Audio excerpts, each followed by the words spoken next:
You ever reach a point where patience just runs out? Where the smile you wear starts to crack because someone keeps testing your peace? That was me. Every morning I'd walk outside, and there it was, her car, in my driveway. Like my space, my time, my respect meant nothing. And she'd just wave, like it was some kind of joke. Kindness without boundaries invites disrespect. We live in a world that often tells us to be nice, to be patient, to turn the other cheek. And while that sounds noble, it can become a silent trap when kindness is given without limits. Because when you give and give without setting a line, people start to take. They don't mean to at first. But slowly, without realizing it, they begin to see your kindness not as a gift, but as something they're entitled to. What was once a gesture of grace becomes a green light for disrespect. It starts small. Someone borrows your time, your energy, your effort. You let it slide because you don't want to seem rude. You tell yourself, it's not a big deal. But then it happens again and again, until suddenly you're left wondering how you ended up being the one everyone leans on while no one stands for you. That's the cost of kindness without boundaries. It drains you while teaching others that your limits don't matter. True kindness doesn't mean allowing people to walk all over you. It means knowing when to give and when to say no. Because when you fail to draw that line, you teach others how to ignore it. People can't respect what you don't protect. They may admire your generosity, your patience, your willingness to help, but if you never show them where your line is, they'll keep crossing it thinking it's okay. And over time, you'll start to resent the very people you tried to help. Not because they're cruel, but because you never taught them how to treat you. Boundaries are not walls. They're doors with locks, opened by trust, closed by misuse. When you set boundaries, you're not being cold or distant. You're valuing your peace. You're saying, I can be kind, but I will not be used. That balance is what separates strength from submission. Because real kindness is powerful.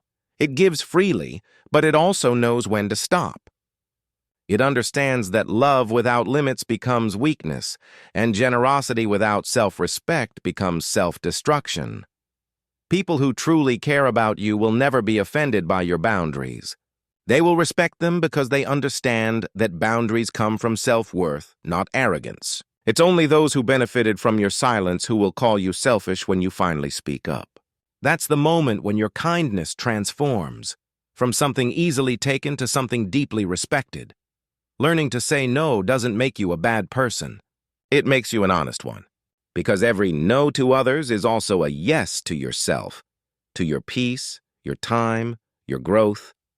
There's a quiet strength in that kind of kindness.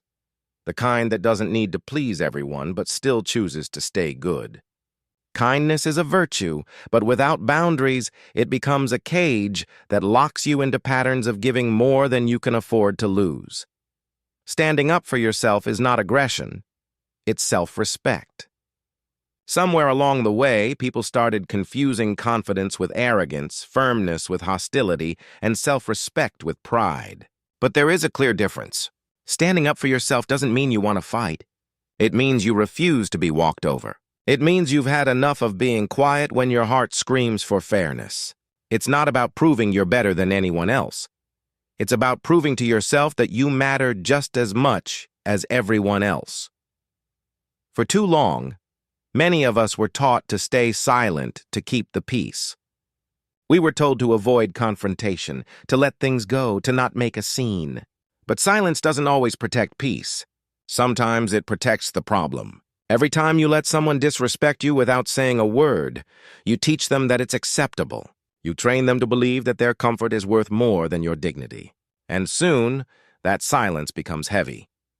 A quiet ache that eats at your confidence, one unspoken moment at a time. Standing up for yourself begins when you decide you're done apologizing for existing. When you stop shrinking to make others feel big. When you realize that your worth doesn't come from how easy you make life for others, but from how true you remain to yourself. It's not about yelling, it's about clarity. It's not about anger, it's about boundaries. It's that steady voice that says, I'm not here to please you. I'm here to respect myself. There's a certain power in saying no when everyone expects you to say yes. It's the moment you stop being controlled by approval. Because people who love control thrive on your silence. They rely on your hesitation to keep power over you. But the day you speak up, calmly, firmly, without apology, is the day that power breaks. That's when they realize the person they underestimated has finally found their voice. And yes, it will make some people uncomfortable. Not everyone will like the new version of you who refuses to bend so easily. Some will call it attitude. Some will call it ego. But that's just how people react when the benefits of your compliance disappear. You're not changing who you are. You're changing what you allow. And that shift will always disturb those who took advantage of your silence. Standing up for yourself is not about being loud. It's about being real. It's about meeting your own eyes in the mirror and knowing you didn't let yourself down. You spoke up. You stood tall. You didn't let fear dictate your worth. Because every time you defend your boundaries, you build your strength. Every time you honor your truth, you reclaim a part of yourself that you once gave away just to be liked. And that's what real growth feels like. Steady, grounded, and unapologetically yours. Peace begins when you stop letting others cross your line. Real peace isn't found in silence or avoidance. It's found in the quiet strength of knowing what you will and will not allow. Too often people confuse peace with passivity. They think staying quiet, keeping the harmony, or avoiding confrontation makes them peaceful. But the truth is, peace without boundaries isn't peace. It's surrender. It's giving others permission to disturb your calm, to drain your energy, and to walk through your life as if it belongs to them. You can't find peace in a place where your limits are constantly ignored. You can't feel calm when you're always accommodating everyone else's comfort while neglecting your own. Real peace demands courage. It asks you to stand up and say, "This is where it stops." It's not about building walls around your heart. It's about creating space where you can breathe, think, and grow without being trampled by the noise of others. When you stop letting people cross your line, you start honoring the value of your own soul. At first, it's not easy. Setting boundaries feels uncomfortable, especially when you've spent years saying yes to everything just to keep people happy. You'll worry about how they'll react. You'll fear losing relationships. But the truth is, anyone who leaves because you drew a line was never really there for you. They were there for what you gave them.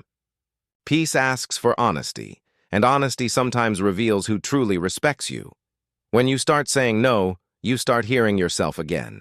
You begin to notice the weight that lifts off your shoulders when you stop allowing disrespect to disguise itself as love or obligation. You stop apologizing for wanting peace and start defending it instead. It's not selfish to protect your energy. It's necessary, because when you allow others to cross your line over and over, resentment grows. You become angry, not just at them, but at yourself for allowing it. And that anger robs you of the calm you've been craving. Peace doesn't come from controlling others. It comes from controlling what you allow. You can't change how people act, but you can decide how close they get to your world. The moment you stop giving access to those who only bring chaos is the moment your peace starts to grow roots. It's quiet at first, subtle, but then it starts to feel like freedom. You realize that peace isn't something others can give you. It's something you create when you stop letting them take it. It's the reward of choosing yourself, of standing by your boundaries even when it's uncomfortable. Because every time you protect your line, you strengthen the foundation of your peace. And with time, that peace becomes unshakable. Not because the world got softer, but because you finally stopped letting it push you around.